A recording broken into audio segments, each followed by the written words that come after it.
Hello viewers, welcome to my channel history with Amit sir. আমি অমিত। আজ আমরা আলোচনা করব দশম শ্রেণীর ইতিহাসের পঞ্চম অধ্যায়ের একটি গুরুত্বপূর্ণ প্রশ্ন, মানুষ, প্রকৃতি ও শিক্ষার সমন্বয় বিষয়ে রবীন্দ্রনাথের চিন্তা অথবা রবীন্দ্রনাথের শিক্ষা চিন্তা। আমরা জানি এই রবীন্দ্রনাথের শিক্ষা চিন্তাটা কেমন। তিনি চাইতেন শিক্ষার্থীরা প্রকৃতির কোলে, মুক্ত আকাশের নিচে, গাছের তলায় বসে শিক্ষা লাভ করবে। আশ্রমিক শিক্ষা ব্যবস্থা চাইতেন তিনি। ঔপনিবেশিক শিক্ষা ব্যবস্থার বিরোধী ছিলেন। এই যে চার দেওয়ালের মধ্যে শিক্ষা ব্যবস্থা, শ্রেণীকক্ষের মধ্যে শিক্ষা ব্যবস্থা, এই শিক্ষা ব্যবস্থার তিনি বিরোধী ছিলেন। তিনি যে রবীন্দ্রনাথের শিক্ষার উদ্দেশ্য হচ্ছে মানুষ তৈরি করা। যে প্রকৃত যদি না মানুষ তৈরি হই আমরা যদি না প্রকৃত মানুষ তৈরি হই, তাহলে কিন্তু যতই শিক্ষা লাভ করি না কেন, কোনো তার মূল্য নেই। আমরা বড় চাকরি বাকরি করছি, পড়াশোনা করে বড় বড় চাকরি বাকরি করছি, বিভিন্ন কিছু করছি, কিন্তু বড়দেরকে সম্মান করছি না, মা বাবাকে খেতে দিচ্ছি না। এই শিক্ষার কোনো কিন্তু লাভ নেই। এ শিক্ষার কোনো লাভ নেই। রবীন্দ্রনাথের শিক্ষা হচ্ছে প্রকৃত মানুষ তৈরির শিক্ষা, মানে মানুষ তৈরির শিক্ষা রবীন্দ্রনাথের শিক্ষা। তিনি ব্রহ্মচর্যাশ্রমের কথা বলেছেন, যে গুরুগৃহে গিয়ে শিক্ষা লাভ করবে শিক্ষার্থীরা, সেখানে সহজ সরল জীবনযাপন করবে, গুরুর সেবা করবে। তোমরা আরুণির কথা পড়েছ আগে, তার যে গুরু ভক্তির কথা পড়েছ, একলব্যের কথা পড়েছ তোমরা। এখনকার কি সেরকম কি গুরুভক্তি আছে? দেখতে পাই না আমরা। যাই হোক, রবীন্দ্রনাথ বলছি কি না, শিক্ষার্থীদের শিক্ষা দিতে হবে প্রকৃতির কোলে, শিক্ষা দিতে হবে যে প্রকৃতির কোলে শিক্ষা দিতে হবে, খোলা আকাশের নিচে আশ্রমিক শিক্ষা দিতে হবে। তার মধ্যে যে শিক্ষা লাভ করে শিক্ষার্থীরা আনন্দ লাভ করবে। আনন্দ লাভ না করলে, মানে আনন্দ, আমি যদি একটা শিক্ষা লাভ করে যদি আমি আনন্দ পাই মন থেকে, আমার কিন্তু সেই শিক্ষাটা লাভ করতে আরও আগ্রহ জাগবে। কিন্তু আমি একটা শিক্ষা লাভ করতেছি, সেখানে কোনো আমি আনন্দ পাচ্ছি না, তাহলে কিন্তু আমার আগ্রহ জাগবে না। রবীন্দ্রনাথের মতে শিক্ষা লাভের মধ্য দিয়ে আনন্দ লাভ শিক্ষার একটি আবশ্যিক শর্ত। এখানে আমরা নোটস আকারে দেখে নেব, যাতে তোমরা নোটসও পেয়ে যাবে। বলে রাখি, ইতিহাসের বিভিন্ন ধরনের ভিডিও পেতে আমার চ্যানেলটি সাবস্ক্রাইব করে রাখো, এবং ভিডিও যদি ভালো লাগে তাহলে লাইক, শেয়ার, কমেন্ট ও সাবস্ক্রাইব করো, যা আমার পরবর্তী ভিডিও বানানোর পাথেয় হয়ে দাঁড়াবে। এবার আলোচনায় যাওয়া যাক। প্রথমে আমরা দেখব যে ভূমিকা। রবীন্দ্রনাথের শিক্ষা দর্শন ও জীবন দর্শনের প্রধান ও গুরুত্বপূর্ণ বিষয় হলো কি না, প্রকৃতি। তার মতে প্রচলিত শিক্ষা ব্যবস্থার একটা বড় ত্রুটি হলো প্রকৃতির পরিবেশ থেকে শিক্ষার বিচ্ছিন্নতা।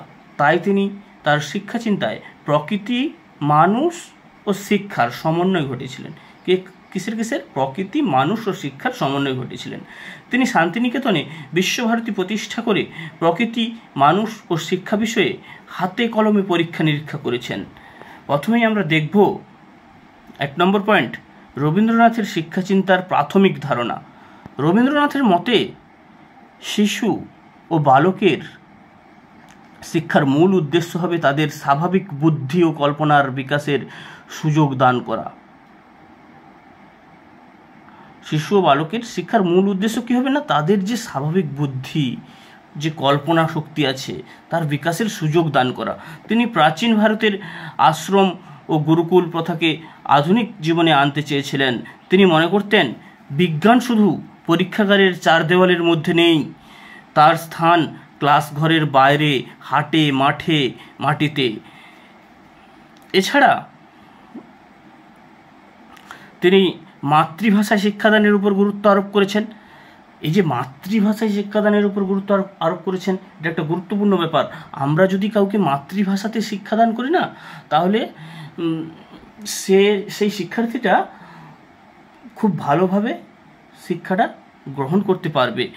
আর তার যদি না মাতৃভাষাতে শিক্ষা দান করি, তাহলে কিন্তু সে অতটা ভালোভাবে নিতে পারবে না। যেমন যেমন আমার মাতৃভাষা বাংলা, আমাকে যদি কেউ বাংলাতে শিক্ষাদান করে আমি অনেকটা কিন্তু ভালো নিতে পারবো। আর আমি যতই ইংলিশ জেনে থাকি না কেন, যতটাই জানি না কেন, কি হবে, ইংলিশে শিক্ষাদান করলে কিন্তু আমি অতটা ভালোভাবে নিতে পারবো না, তাই তো? ঠিক যে মাতৃভাষায় শিক্ষাদান করলে সেই শিক্ষাটা কিন্তু আমার হৃদয়ে গিয়ে আঘাত করবে, আর অন্য ভাষায় শিক্ষাদান করলে সেটা আমার মাথায়, ব্রেনে গিয়ে আঘাত করবে। কোনটা ভালো?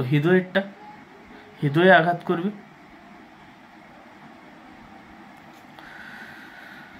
তিনি মনে করতেন পল্লী চর্চা ও পল্লী সংগঠন ছাড়া ভারতীয় শিক্ষা অসম্পূর্ণ। পরের পয়েন্ট, মানুষ, প্রকৃতি ও শিক্ষার সমন্বয় সাধন। রবীন্দ্রনাথ প্রকৃতির খোলামেলা পরিবেশে শিশুদেরকে শিক্ষাদানের উপর গুরুত্ব দিয়েছেন। যে প্রকৃতির খোলামেলা পরিবেশে শিশুরা শিক্ষা লাভ করবে, খোলা আকাশের নিচে গাছের তলায় বসে শিক্ষা লাভ করবে। তিনি মনে করতেন শিশুর জীবনের সঙ্গে বিশ্ব প্রকৃতির যোগ তার দেহ, প্রাণ ও মনের বিকাশের পক্ষে অত্যন্ত মূল্যবান। তিনি কি মনে করতেন না শিশুর জীবনের সঙ্গে বিশ্ব প্রকৃতির যোগ তার দেহ, প্রাণ ও মনের বিকাশের পক্ষে অত্যন্ত মূল্যবান।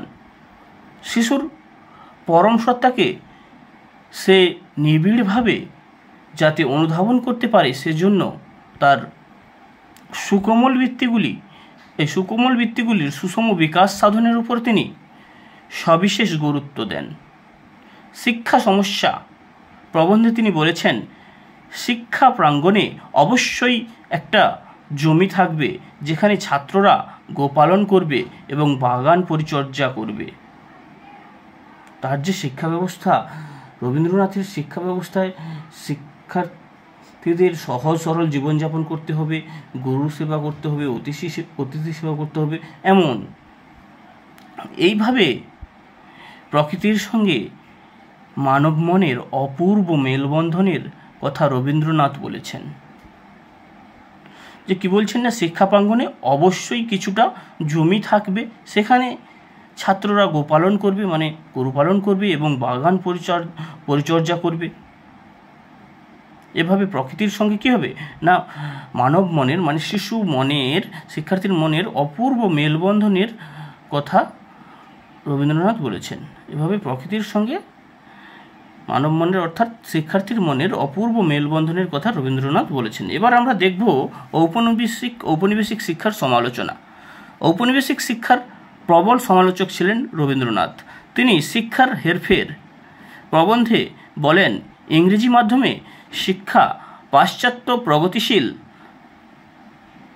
চিন্তাধারা ও জ্ঞানকে সঠিকভাবে আত্মস্থ করেনি। তিনি সমাজের সমস্ত সমস্যার মূলে অশিক্ষা ও কুশিক্ষাকে দায়ী করেছেন। সমাজের সমস্ত সমস্যার মূলে তিনি দায়ী করেছেন অশিক্ষা ও কুশিক্ষাকে। ঔপনিবেশিক ও প্রথাগত শিক্ষার বিকল্প হিসেবে একটি প্রতিষ্ঠান গঠনের প্রয়োজনীয়তা অনুভব করেন। তার এই উপলব্ধি প্রাতিষ্ঠানিক রূপ লাভ করে বিশ্বভারতী প্রতিষ্ঠার মধ্য দিয়ে। এবার আমরা দেখব বিশ্বভারতী প্রতিষ্ঠা ও তার উদ্দেশ্য। রবীন্দ্রনাথ বলেছেন যত্র বিশ্বম ভবত্যেক নীড়ম, অর্থাৎ যেখানে বিশ্ব একটি নীড়ে পরিণত হবে। এই আদর্শের ভিত্তিতে 1921 খ্রিস্টাব্দের 23শে ডিসেম্বর আনুষ্ঠানিকভাবে বিশ্বভারতী প্রতিষ্ঠিত হয়। তার উদ্দেশ্য ছিল 1 নম্বর, প্রাকৃতিক পরিবেশে শিশু ও কিশোরদের বড় হতে সাহায্য করা। 2 নম্বর, শিশুদের মধ্যে মানবতাবোধের শিক্ষা, মূল্যবোধের শিক্ষা দেওয়া। 3 নম্বর, পল্লীগ্রামের সঙ্গে শিশুদের মেলবন্ধন ঘটানো প্রভৃতি।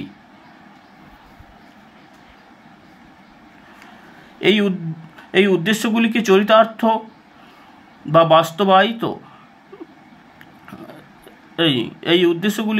বাস্তবায়িত করার জন্য কবি বিশ্বভারতীতে ছাত্রদের ক্লাস ও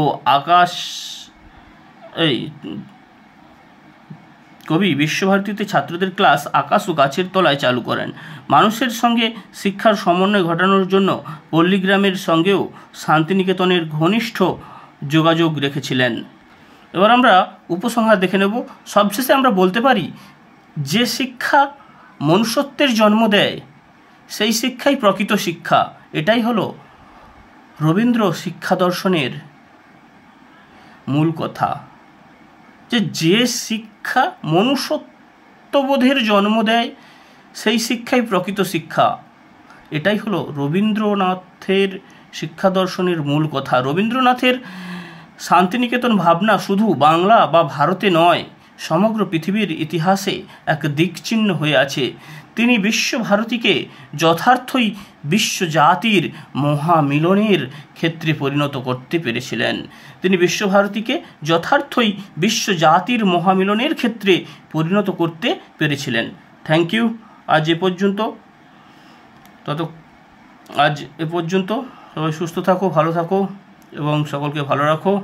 দেখা হচ্ছে পরের ভিডিওতে।